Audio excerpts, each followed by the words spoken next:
Well, hello everyone, and welcome to ODI. I'm Sara Pantuliano, ODI's Chief Executive. I'm really delighted to welcome you all, both online and here in the room on a Friday morning, which is very impressive, to see so many people in London on a Friday morning, to this conversation, to really reflect on the lessons from the first few years of operation of the Asian Infrastructure Investment Bank, the newest of the multilateral development banks, and what lies ahead for the bank.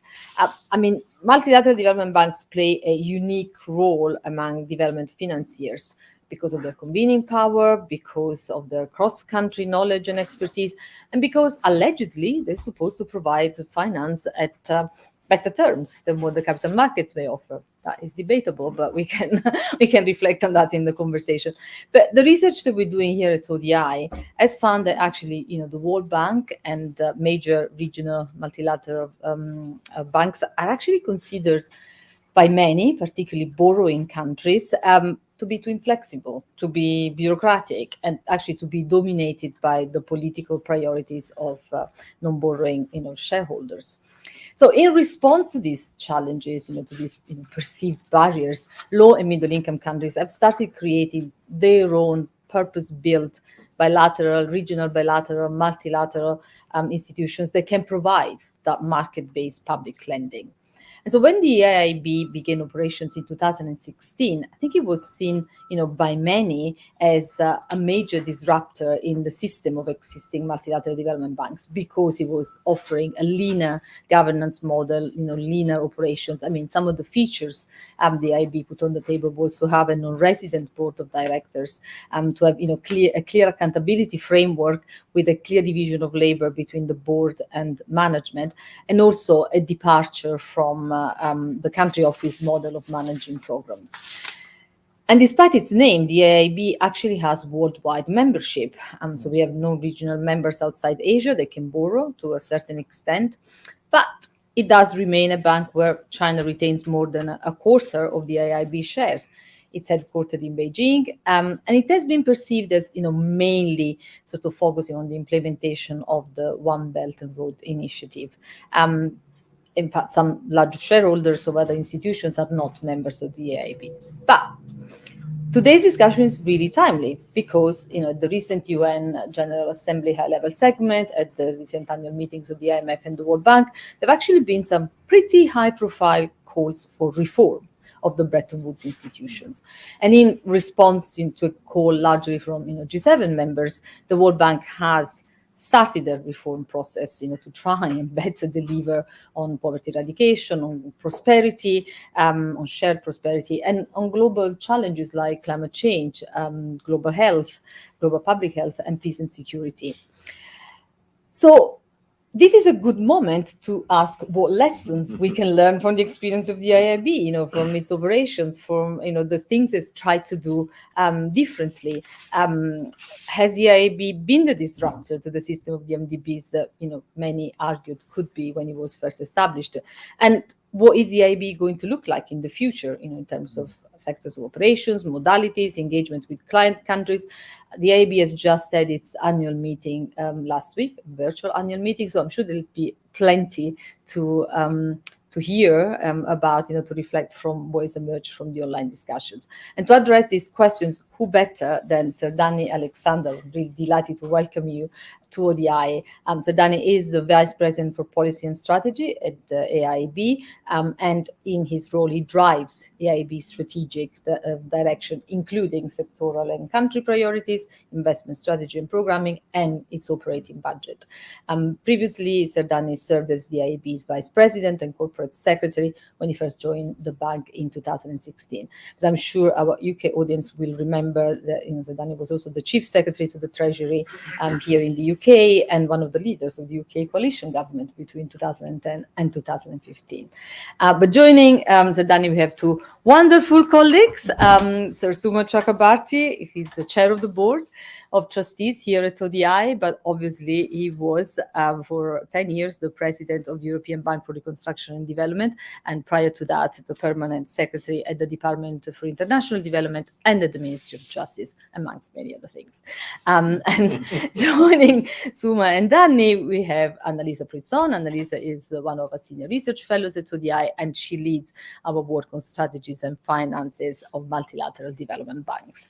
So a fantastic panel to address these questions. There will be time to put questions to them in addition to the ones I'll be asking. So if you are joining us online, please start fielding your questions right away. Put your name, institution, country you're joining from, and the team will pass them on to me.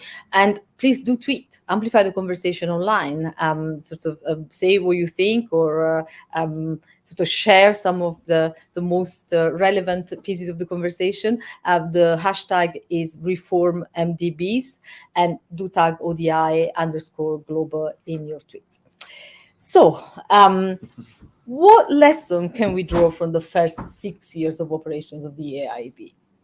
Okay, so I mean, firstly, thank you very much indeed. Thank you for the kind introduction and for the invitation to be here. And it's a pleasure to be here amongst so many experts. So I'm also very interested to listen to you, and so I will not go on for too long. But it's also a pleasure, particularly, to be on the same panel with Suma, who, as president of the EBRD, was also a very strong supporter of and close partner with the AIIB in the early years of our development.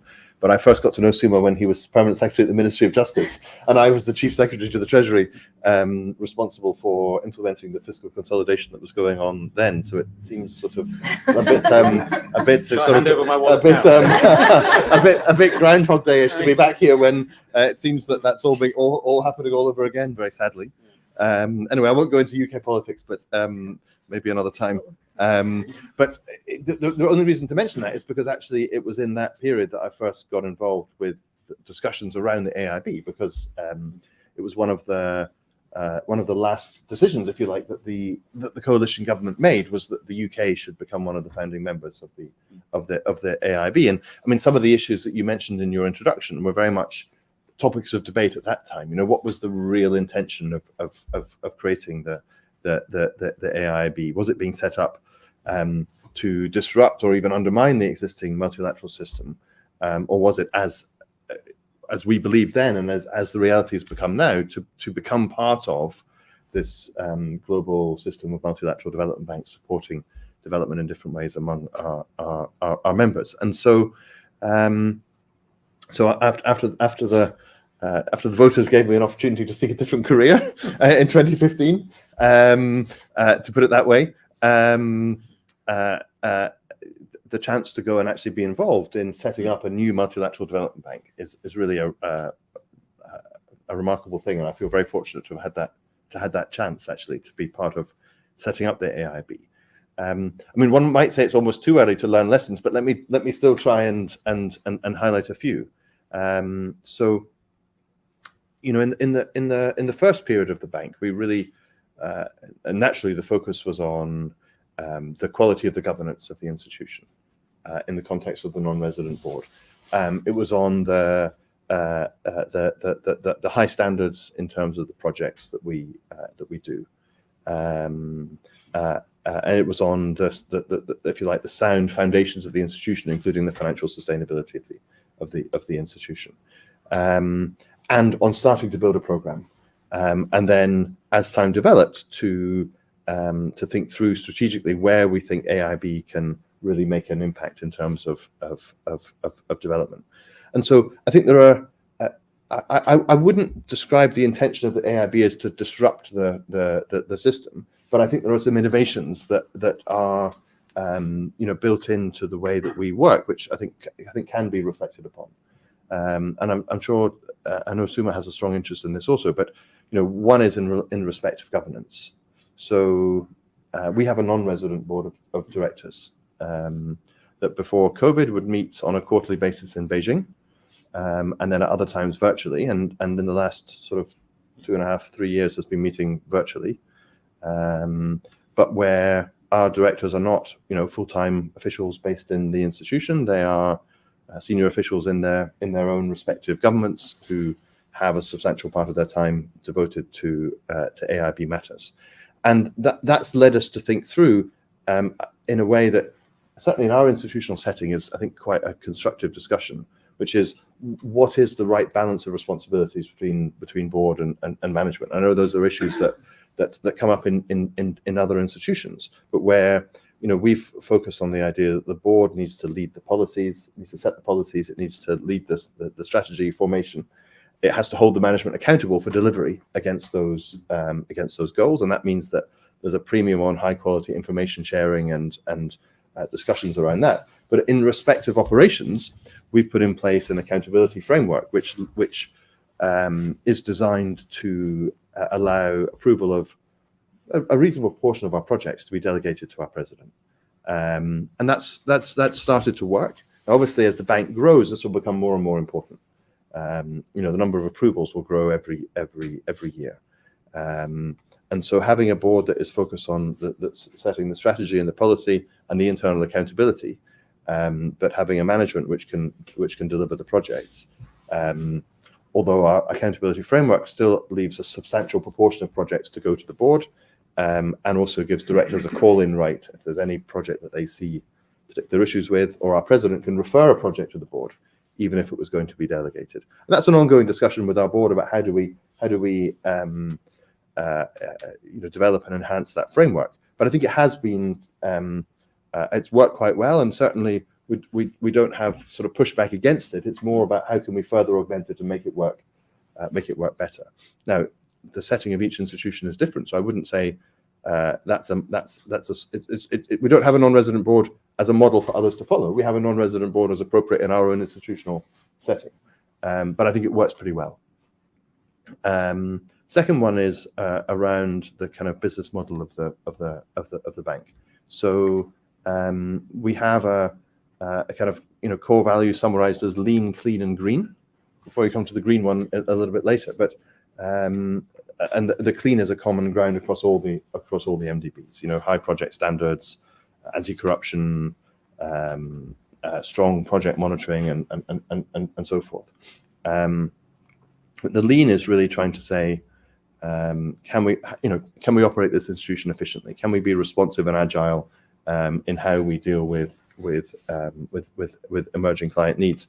Can we as an institution, as we develop, not need to develop every function for ourselves, but instead work in partnership with others? And that's something that we're stepping up further now. Rodrigo, who's sitting in the front row, has joined us as the Director General of our new Operational Partnership Department, because we need to further strengthen and develop those partnerships. So, for example, we've co-financed quite a lot of projects with other MDBs, and especially in the early years of the bank, that was really important to us as a way of getting the program going, also being able to learn from others. But we deliberately in our policy design said that if another institution has a policy framework the same as ours, functionally the same as ours, then we don't have to go through we don't have to duplicate all the processes around it. We can take the EBRD's work or the World Bank's work on environmental and social assessments and apply them through our own process, rather than from the client's point of view having to do everything twice. And again, I think that works quite well, and I think that's something that could be emulated.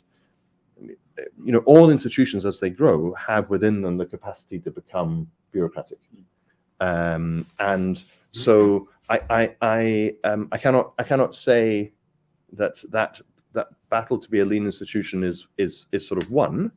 What I can say is that it's a strong focus of the management. Our president, Jin Li Chun, who is an incredibly impressive individual, has this as really something that he believes is very, very important.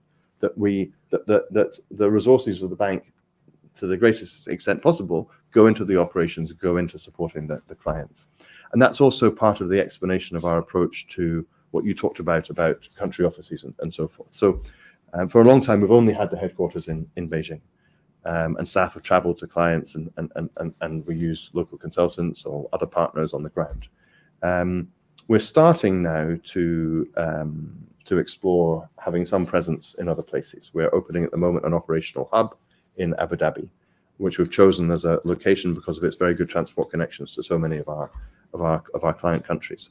But the reason for taking time over that was firstly to consolidate the headquarters and make sure that was working very well, and secondly to think about a different model of having a local presence that would be effective in terms of being in contact with the clients and being able to be on site with the projects, but at the same time not becoming either a large cost center or a rival power center to the headquarters.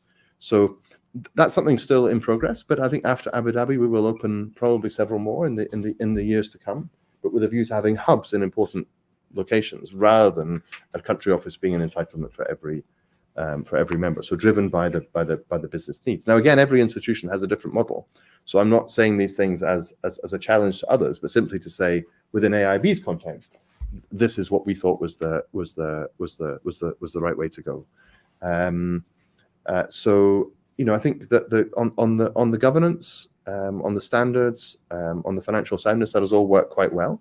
And you I think quite rightly, in the sense of a provocation almost, mentioned the location of the bank and those questions. And look, AIIB is a multilateral institution, so we are led by our board. We're led by all of our members. We don't follow the agenda of any one institution. And actually, like others, we have to be apolitical in the way that we make our decisions. And I think those concerns that you mentioned, which were very prevalent when AIIB was first being proposed, I think are now put to bed. AIIB doesn't follow any country's bilateral agenda, whether it's the Belt and Road Initiative or Build Back Better World or whatever it may be. We have our own strategy, which we approved in 2020, which gives us a focus on what we call infrastructure for tomorrow. So that means thinking about what kind of infrastructure do we think our members are going to need for the next few decades of their development, which gives us a large focus on climate, on connectivity, both cross-border connectivity and digital connectivity, and on private capital mobilization. So I guess another area where I think we've also learned a lot from the EBRD is that we do public and private sector. We aim by 2030 to be 50-50 between the two. But we're doing it from the same balance sheet. We're not dividing the institution into two parts, one sovereign, one non-sovereign. I think in that respect, quite similar to the way EBRD was operating. And I think that works well. Our teams, our sector teams will work on both sovereign and non-sovereign projects. And I think that versatility is also important to being agile and responsive to the clients. I think so far that works well, but there's a lot of growth to come. So I think I've already gone on longer than I said I would in answer to your first question, but I hope that give everyone a wee bit of context about how we're going. You've really touched on a few things that I wanted to ask in terms of the future of the AIIB. What is the future going to look like in terms of sectors of operation, modalities of engagement? You already touched on the hubs, but tell us a little bit about where you're trying to take the bank. Yeah. So in terms of the impact that we want to make, it's driven by that corporate strategy that I mentioned. So by 2025, at least 50% of our finance will be climate finance. By 2030, at least 50% will be non-sovereign. And by the middle of next year, all of our new projects will be aligned with the goals of the Paris Agreement. And then we have the priorities around cross-border connectivity, where we aim by 2030 for 25 to 30% of our operations to be cross-border connectivity and regional cooperation type projects, which are, cross-border ones are particularly complicated, obviously. And so that's the direction that we want to go in. And I think that means so maybe one other thing to say, which is the world's in a pretty tricky situation right now. There are so many challenges and crises. So when COVID broke out, we took the view as a multilateral institution, we have to play our full part in the kind of coordinated international response to the pandemic. So we set up a $13 billion crisis recovery facility, which has since been extended to $20 billion, which was doing a number of different things. But one thing that we wouldn't do ourselves, but we decided we could do in crisis response, was to co-finance budget support and policy-based financing for developing member countries, and that was effective and well received. The other consequence it had for us was to say health is really important. So we started with a focus on economic infrastructure. And we decided, and we knew that social infrastructure is also infrastructure, right? But we had to have a focus. But we've added social infrastructure, especially health, as a focus, partly in response to the pandemic. And then and now we have, on top of the pandemic, the consequences of the war in Ukraine. We have the food and the fuel and all those things, which is creating a kind of perfect storm for developing member countries, especially with then the dollar interest rates going up, exchange rate changing, and all those things. And so I think that means that we're also thinking about how do we, in order to achieve the corporate strategy goals, how are we going to diversify our instruments? How are we going to diversify what we do on the non-sovereign side? How are we going to program more strategically our business, to do multi-year programs with some of our sovereign clients, which we're just starting to do. So, for example, our board is discussing at the moment introducing results-based financing as an AIIB financing modality. We're thinking about how we can take the lessons of the COVID-19 crisis recovery and apply that in future. On climate, I think mobilizing private sector finance for climate is the key objective, and it's a sort of major focus of international discussions in lots of ways right now. And so we're developing relationships with a wider range of partners in that space. So I'm really here in London for 2-3 days now, on my way to Egypt for COP27, and there's a range of partnerships there that we'll be taking forward with facilities and philanthropic organizations and so forth, in order to expand the range of tools that we have. So maybe to just come back one step, we don't have a concessional financing arm of AIIB, so we don't have an AIIB or whatever. So our sovereign pricing is as a cooperative, it's equivalent to the cheapest of the 4 buckets of the World Bank, and our non-sovereign pricing is done in a way that that is based on the risks that we see with the project, but designed not to crowd out the private sector, but to crowd it in. And so that means that if we want to, in certain cases, be able to offer better terms, then we have to do that by blending or working in partnership. We have a couple of our own facilities that are donor funded. One is a project preparation special fund. I think project preparation is something we need to, get more into. And then we're in the process of setting up something our board approved earlier this year, which is, we call it a special fund window for less developed members, which is an interest rate buy down facility. So it's not a separate program, but it's designed to, for the IDA only members of AIIB, once a project goes through our approval system and meets all the other standards, that we can then reduce the interest rates on the loan by 100 basis points. And so that's again designed, one of the lessons we learned in preparing our corporate strategy was that there were groups of members that we had not served as well as others. And the lower income members was one such group. At the same time, AIIB has the capacity we don't have a distinction between borrowing and non-borrowing members in our articles of agreement. So obviously our focus is on the low and middle income members of the bank. The focus is in Asia, but as you implied earlier, we can finance in non-regional members. We have a policy around that, which means for climate finance and connectivity, we can finance projects in non-regional members up to 15% of our approvals on a rolling 3-year basis. And so developing our business in the non-regionals within the scope of that policy is also important to building a diversified and balanced portfolio. And so, look, I think globally, rightly, the pressure is on the MDBs to say, can you deliver more? And that's right. And it's necessary in the circumstances that we see.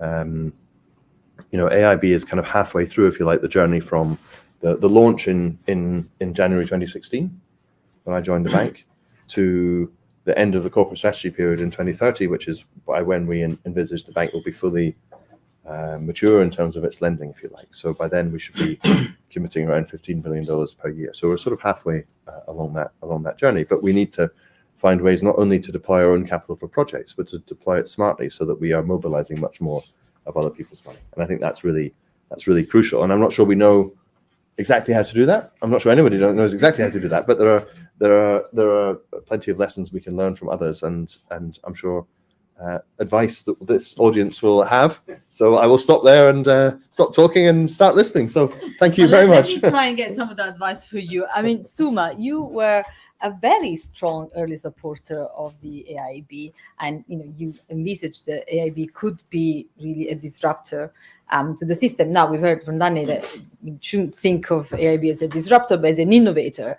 Yeah. So has it been an innovator, and what challenges is it going to face in implementing its strategy? Advice for Danny.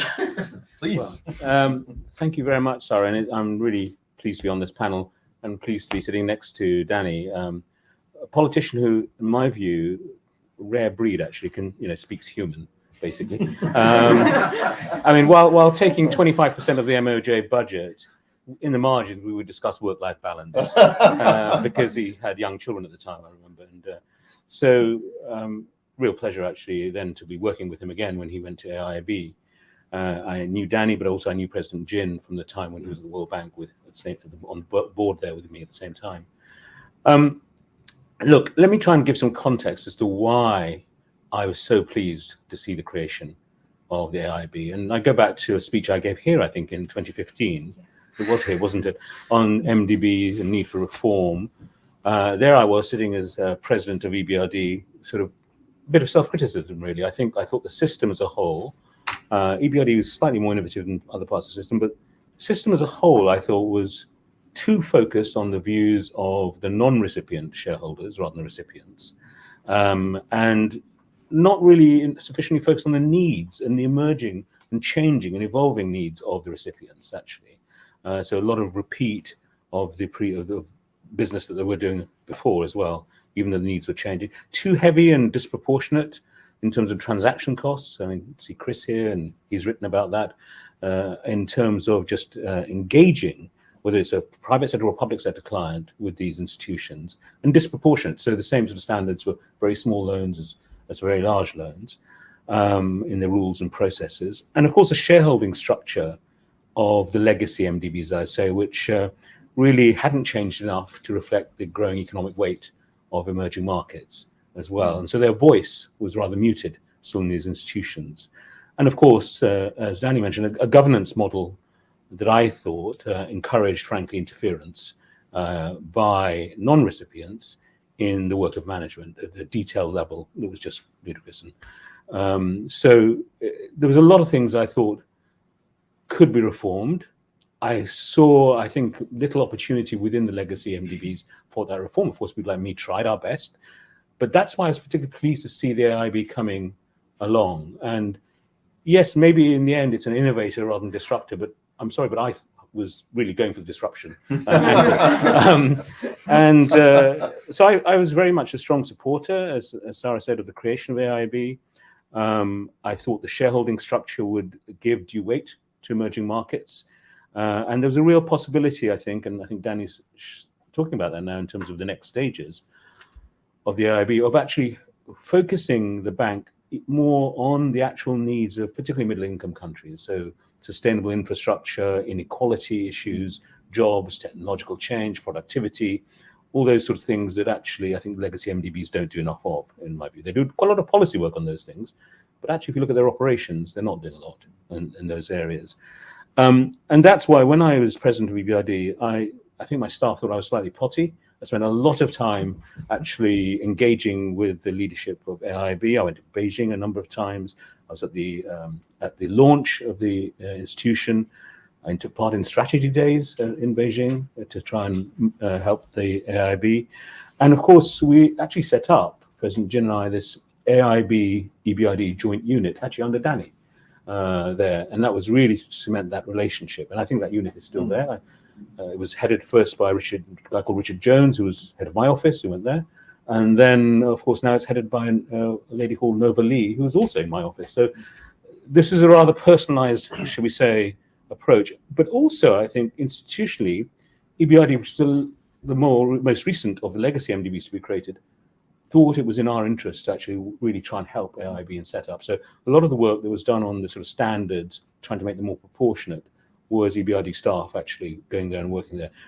In the first 100 staff that AIIB had, 10 were from EBRD, either on secondment or actually transferred across. So we put in a lot of effort to try and help the institution actually just get going. Now, I think the biggest and most obvious innovation or disruption, depending on your taste, is the governance model for me. I mean, that's because it was from day one, and it was President Jin particularly pushing it, but interestingly with some other supporters. And someone like Shaukat Aziz, the former Prime Minister of Pakistan, who's written about this, who had come from Citibank into the world of development and could not understand why these boards were sitting there, coming from the banking system. He thought it was rather weird. But so President Jin got a network of people, interesting and important people, behind this agenda.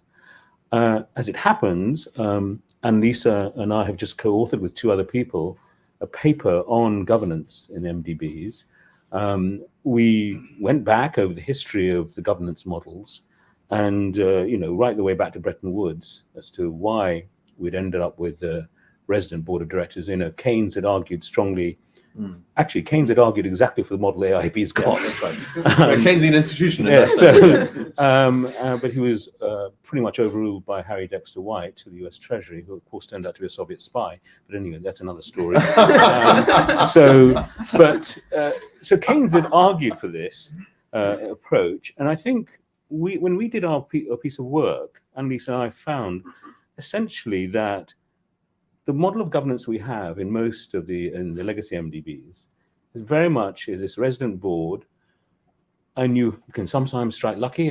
Tamsin, I was very lucky to have Tamsin as a director, but frankly, it's a very variable quality of directors in the EBRD board and increasingly on the other boards too. And quite often, a lot of the shareholding countries were using it to dump staff they didn't want anymore in their civil services, or put politicians to whom they owed favors. Go and live in London for a while, in a nice place. There's Harrods. And so, I jest, but essentially, we had boards that were focusing too much on operations, not enough on strategy. We had conflicts of interest, quite clearly, in the representatives, really following their country's interests, much more the institution's interests.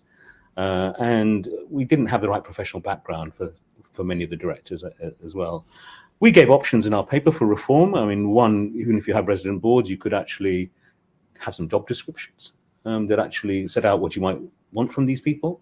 Or you could move to the AIIB model, the non-resident board, that is either attends virtually, doesn't meet that frequently. And actually, you do then get the higher level directors, because they're actually back in their finance ministries and treasuries, are sitting there, not having to be sent on secondment. Or more radically, which I think is my preferred option, would be to replace all boards and make more non-resident, but actually with independent directors who actually have the right professional background. And you'd have the board of governors, which would be the shareholder level, more like a corporate model, basically. And that's what I would prefer. But at least in my view, AIIB has had this innovation, which has been a great success. It's the second option. It's the Keynes option, if you like. The board is non-resident. It meets on very few occasions. And I think it's cut the cost of governance. I mean, in terms of leanness, when we did the comparison of budget on your board, AIIB, compared with EBRD, World Bank, and others, it's astonishingly low cost, and I think of higher caliber overall.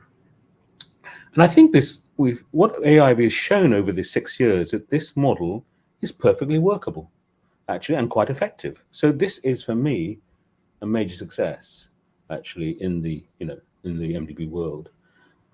Which brings me, I suppose, to the issue of a challenge in a way. Why is it that when AIIB does some things that are good, and Danny mentioned a number of things, which in his view, they don't actually get taken up by the rest of the system? Now, it could be, I think Danny's thesis is that AIIB does these things because they're good for it in its own context. So it doesn't yet, I think, see itself, at least my perception, as a system-wide player. Now, as part of my engagement with AIIB, I insisted that they become, President Jin becomes a member of the MDB heads group. Interestingly, President Jin wasn't looking for that, but I wanted him there because I thought he was doing some interesting things that the rest of us could learn from. There was a lot of opposition from the World Bank and others to this at the time, because America was not a shareholder, would never be a shareholder of AIIB. But I thought it was important. But I think there is this challenge for me that AIIB is doing some interesting things, but the rest of the system is, not really impacted anyway. Doesn't take them up, doesn't listen, doesn't seem to be even following very closely what's going on. And also AIIB is not saying to the rest of the system, look, this could be good for you too. And which is, for me, I think something I would like to see AIIB do more of, because you've got some really great people now at various levels who worked in the rest of the system, who understand the other banks as well. And I think you can have a system-wide impact that is currently missing at the moment. And governance will be one of those areas, but there'll be several others, I think, in the way. So I'll stop there because I think Annalisa might say more about the country-level challenges we've seen in our research work as well. Thanks. Yeah, absolutely, Annalisa. We've done a lot of research on this. So again, lessons, advice that AIIB management can use. Let me use some of our numbers and evidence on this, at least to tackle two different points, if I may. I mean, one is around the kind of visibility of the AIIB at the country level. Danny has already kind of raised the kind of country engagement model. And the second one, which is not only for the AIIB, I mean, Danny has mentioned, is the kind of support to a low carbon transition and a series of kind of challenges for the MDBs. So, last year, we asked nearly 500 government officials in 70 countries, so it's a really good sample, about their views on the kind of relevance, the effectiveness, and the future of multilateral development banks.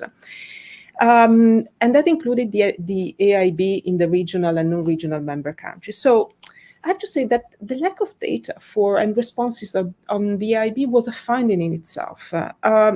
More than 50% of respondents actually didn't know that the AIIB was active in the country, even though it was a non-member country and already borrowed from it. And again, I'm talking about countries where the AIIB is in principle present.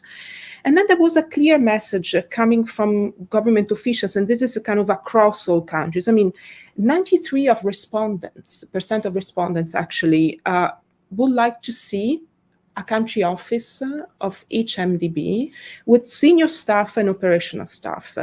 And very interestingly, if you're looking just at the East Asia and Pacific region, actually everybody said they want a country office. It was 99% of respondents. So this was a very clear message. And again, as most of you might know, the Asian Development Bank has published a new operational strategy this week, and a part of the kind of new directions, there will be a much stronger decentralization process. So that's a kind of a response to this kind of request also from client countries.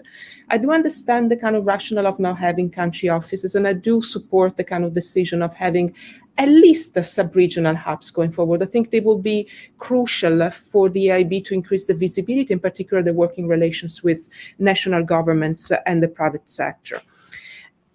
Let me be very brief on the kind of second challenge. And again, this is not only for the AIIB, but it applies to all the other MDBs. I mean, again, in the country survey, we asked government officials where they would like MDBs to operate in the future. And actually, it wasn't really surprising, and I'll explain myself in a second, but climate change adaptation and mitigation didn't come on top of the priorities.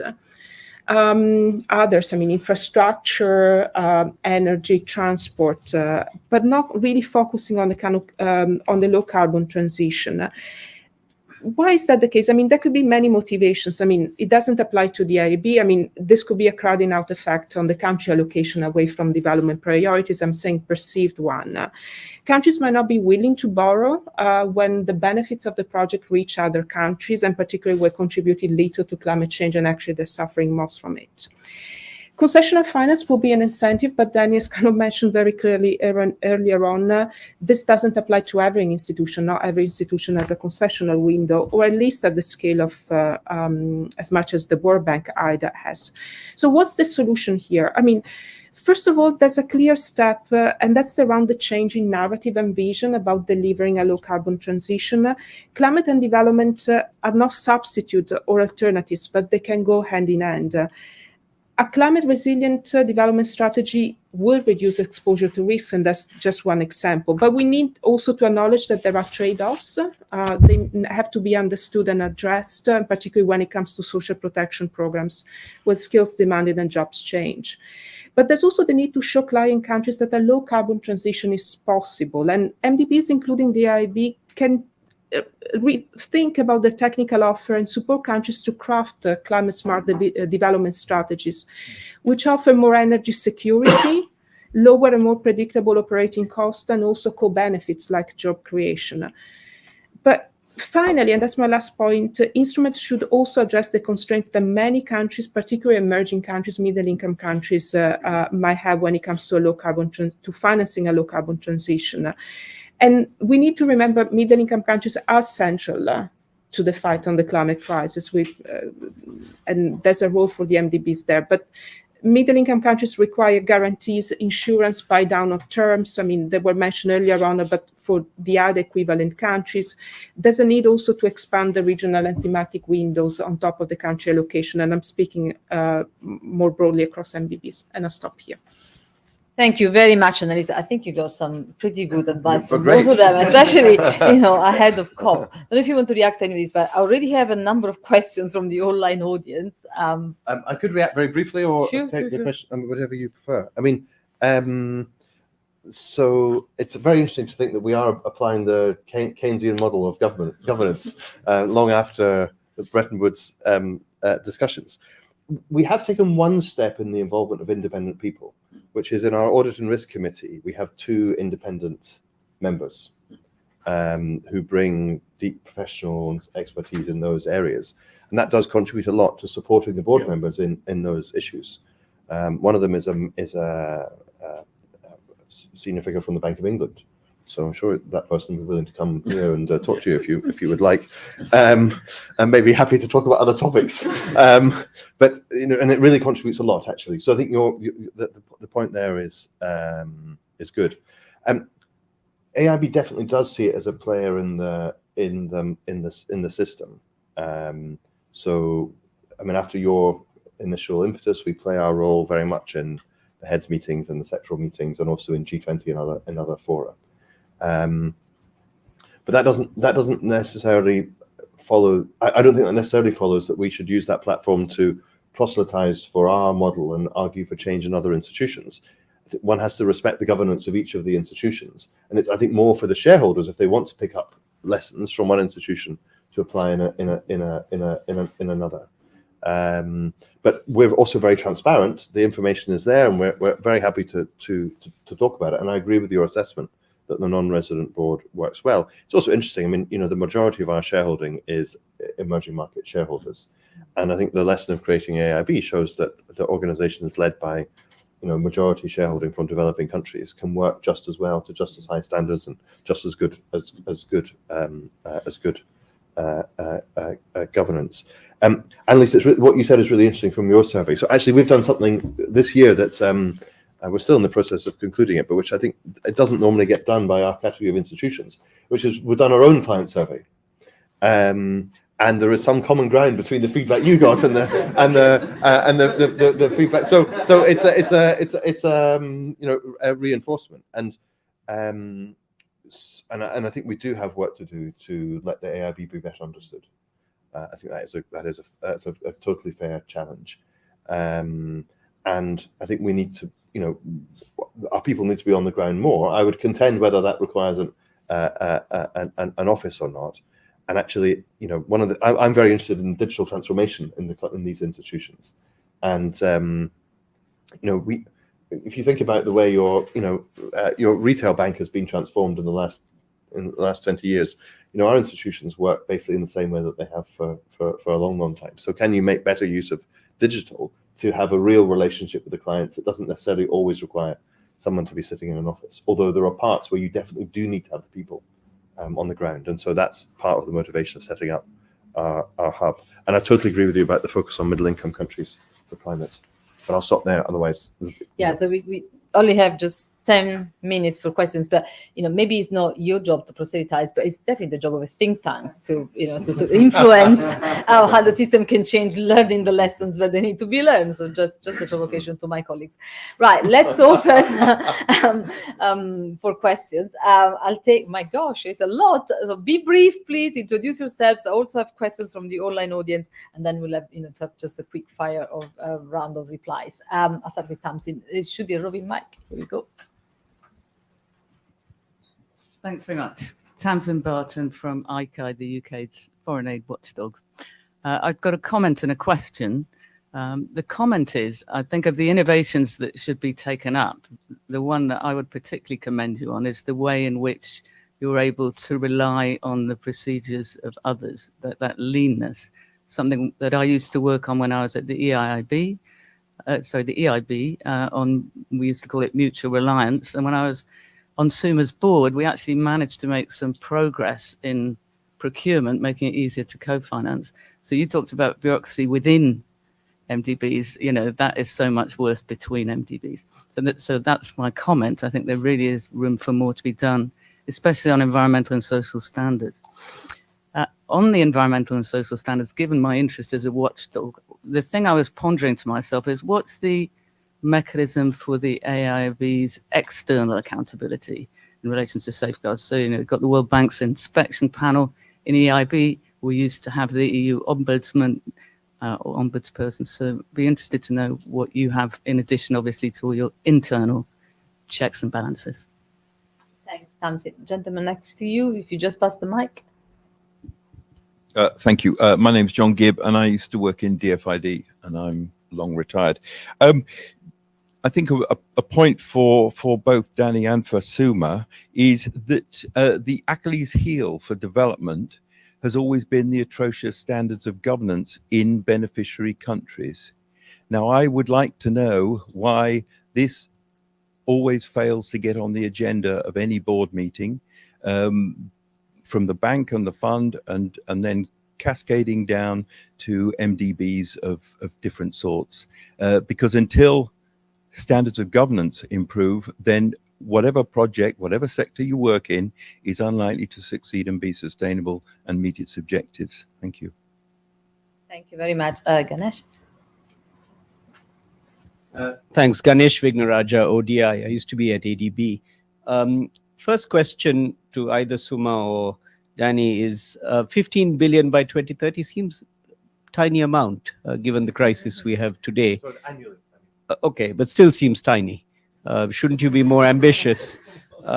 Second, how this issue of country offices versus regional hubs, how do you avoid country capture? Because that's a real problem, right, of country offices and country directors basically becoming localized. And the third question is these cross-border projects. How do you really get buy-in when the net benefits accrue to one country and not the others? And sorry, difficult questions, but Yes. So there was one last question from Bianca there. Yes. Hi, I'm Bianca Getzel. I work very closely with Annalisa. And something I wanted to pick up on in the theme of AIIB as a disruptor, especially thinking of the special fund for less developed countries. What do you see as the biggest obstacle or drawback of current concessional funds in your same borrowing countries, without necessarily naming and shaming? And what do you see the role of the AIIB in kind of response to those obstacles? Thank you. Thank you very much. And we've got a few questions from the online audience, so I'll just put them to you. So the first one is from Patrick Walsh. Should you all remember? Patrick, as a former board member of the EBRD and previously Director General in EIB, I would very much like to hear how panelists think we can further improve cooperation amongst all MDBs to accelerate joint financing of investment projects. And then two questions from Ju Wang, lecturer at Leiden University and Associate Fellow at Chatham House. So he asks to Danny, whereas the AIIB was designed to focus on infrastructure lending, it has actually contributed largely to COVID-19 emergency assistance in the past 2 years. Does this flexibility in the mandate mean that we could expect the bank to expand its policy scope to include other domains in the future? And the other question is whether the bank has any plan to establish a permanent mechanism for offering grant aid and concessional loans. And then we have a third question from someone who didn't share their affiliation, that says, as a growing number of countries graduate from concessional assistance to non-concessional borrowing and other forms of engagement with MDBs, is there a baseline commitment to allow for increased support in the remaining poor countries and for allocation of concessional funding to countries in crisis and post-conflict reconstruction? Right, you go. Yes, and yeah, we have a total of 5 minutes before we end. We can go over by a few minutes if needed. Okay, let me try and give some quick responses. So on ENS standards, we have our CEIU, Complaints Resolution, Evaluation and Integrity Unit. So it brings together the evaluation functions, the external complaints, function that you described, and also the integrity functions into one unit, the head of which reports directly to the board. But we're trying to, the model is trying to avoid the sort of institutionalized confrontation that seems to have been built in other places. Of course, you have to have the independence, but to try and be independent but engaged. So, for example, the head of that body is an observer in our management meetings. So he has, he knows what's going on, and he can also offer advice. So that doesn't fetter his discretion for evaluations or early learning assessments, or indeed for implementing the project effective people's mechanism when complaints arise. But it's trying to be a subtly different model. Now, it'll take time for the, as it were, for the complaints to come that allow these systems to be tested and for the projects to be completed and the evaluations go on. But we feel, again, that's an area where a little bit of institutional innovation was warranted, and so we're trying something slightly different.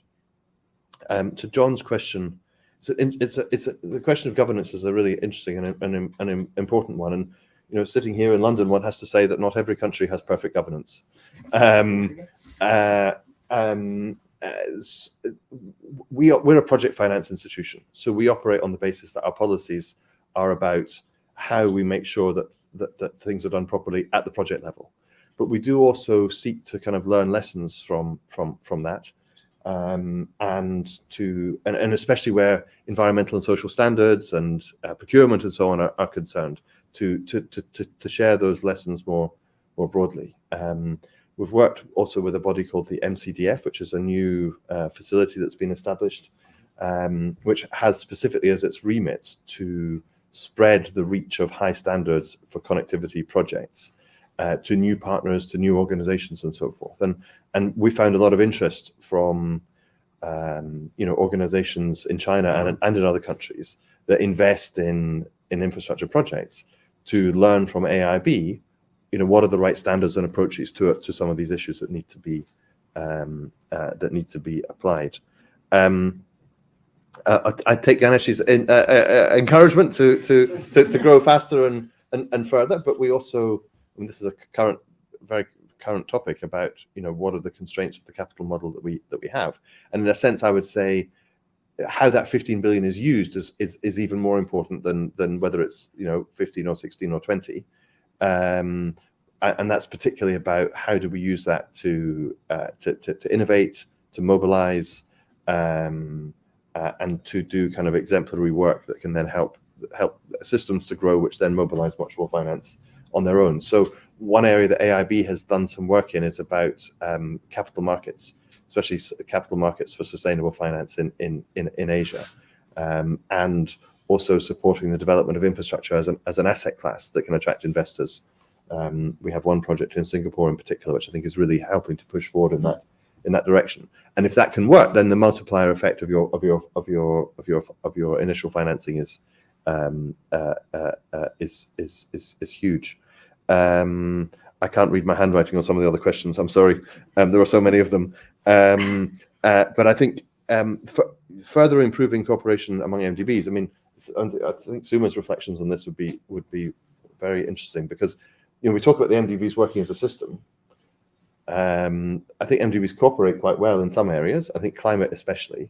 I think some of the things that we do that you referred to, Tamsin, about being able to take others' policies and work and apply that in our own case is one example of where we could get closer together. There's also been some exposure swaps between MDBs, for example, to help manage the risk better, which is also interesting examples of cooperation. To Ju Wang's question, we're not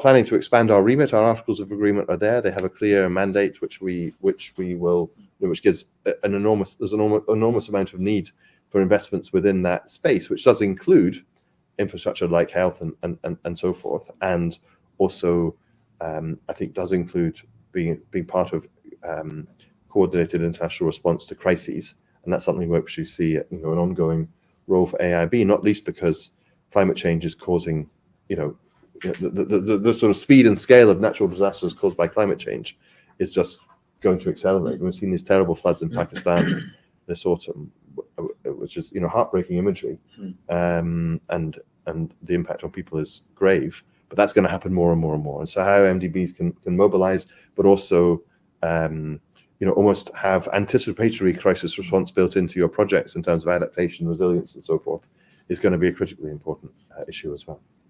I think there was an additional set of questions that were basically asking whether you're thinking about establishing a permanent concessional lending facility. We're not thinking about establishing a permanent concessional lending facility, except the special fund window for less developed members that we have. So we're trying to keep it simple. I think there are good reasons why there are many trust funds in this world, but they achieve particular impact, but they also add to complexity. Yeah. And so we've not gone down that route. We have a couple of special funds of our own, one for project preparation and one this interest rate buy down facility that I mentioned for low income members, which we're currently discussing with donors. There may be room for one or two more for particular purposes, but we would rather say, let's work in partnership with other financial sources that have those characteristics, rather than seeking to replicate everything within AIIB. I think that's a better model for us. Suma, any? Okay, well, let me just pick up a few questions. I mean, very nice to see John here, who I worked with in the UK delegation at the World Bank many years ago. John asked a very good question, and I think my answers to many of these questions will be a lot on governance, and it's a lot to do with incentives and shareholder appetite. My experience at EBRD was the incentives of management have tended to be get as much money out the door as you can, volume driven, and therefore, how much I as a leader might say, look, I do think Azerbaijan's a bit of a problem. The management is trying to get the money out the door, and so you have this internal tussle going on. But at the same time, my observation was the shareholders frankly hypocritical on this issue. And let's be frank about it, it's an EU-dominated institution. Would they ever be upset about Hungary? No, never. They will never say anything on our board about Hungary, for example. So they tended to pick on non-EU states if they were going to be talking about governance. So we have this unfortunate thing where this is the EBRD, of course, which has a political economy mandate. It has an ideological mandate around democracy and multi-party systems and so on. But we couldn't get that dialogue to be even across the countries. And it required essentially some members of management really to push this agenda, I think, hard. Linking to that, I would say this whole question of joint financing is also about leadership and incentives. Again, if you look at the incentive structures in most of these banks for staff, it's how much you can book on your own book. In other words, your own lending, and you're not given a lot of points, and your annual bonus isn't based on how much you can do with him across the boundary. It's actually how much you can do yourself.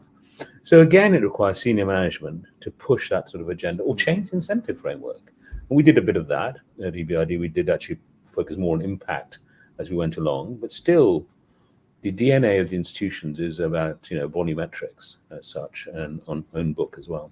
But that is something that we should work on much more. And I think Tamsin's right about the Danny, about these trying to get relying on each other's procedures. That should make it easier in future to do that, I think. The last one I'll just pick up is Ganesha's point about country offices and country capture.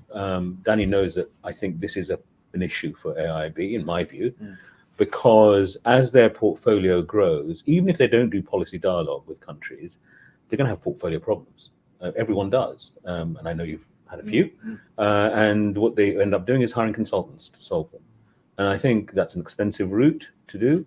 And a country office actually isn't. But the country office, there is a risk of country capture. But I'm a believer in that development finance is not the only thing we as institutions are doing, MDBs are doing. It's about building an empathetic relationship with the leaders of those countries to try and get them to do things that they may not see as in their personal or party political interest at the time. And you cannot do that by technology, digital, or by sitting in Beijing or London. I think you've got to be on the ground to build that relationship. There is a risk of capture, of course, in that, but that's certainly my experience, that empathetic relationships are better built by actually being located in these countries. But I would watch out for building large country offices. I think that's often the problem. And then they have an impetus and a bureaucracy of their own. But I think this idea of regional hubs is at least a first push in the right direction. Abu Dhabi, and I'm going to try and persuade him yet again to come to Astana, to the International Financial Center there, for Central Asia as a hub. So I think this is the right approach to start with, at least. So I would support that. Excellent. Annalisa. Well, you already kind of addressed all the questions. The only point I would like to make, 6 years ago, we were here talking about the future of multilateral development banks. Suma gave his keynote speech. We were talking about the AIIB as a disruptor, now as an innovator. We should kind of reflect upon. We shouldn't lose the momentum that we have now on the reform of MDBs. There's the roadmap for the World Bank that was approved at the time of, at least the mandate at the time of the annual meetings. There's the big initiative from Miyad Motley and the UN Deputy Secretary General of the UN, Amina Mohammed, on reforming the international financial institutions. And I take Sarah's challenge that we should be more provocative and share, actually, the lessons from the innovators or the disruptors. Excellent, great. Nice way to Well, finish. Yep. thank you so much, Danny, Suma, Annalisa. I think it's been an incredibly insightful conversation. I have, learned a lot personally, and if my team actually takes from this, that we can further sort of bring the lessons from your innovation, to influence the system-wide change that we are trying, to help change. I think that'd be great. I hope you also, benefited from the questions and the reflections on the challenges ahead as you get to 2030 to finalize implementation of the strategy. But thanks, this was an incredibly good conversation. Thanks to the online audience for all the questions and the reflections, and of course to all of you who are here. We are going to move into a closed session now with a few of them. But in the meantime, please join me in thanking the panel. Thank you very much.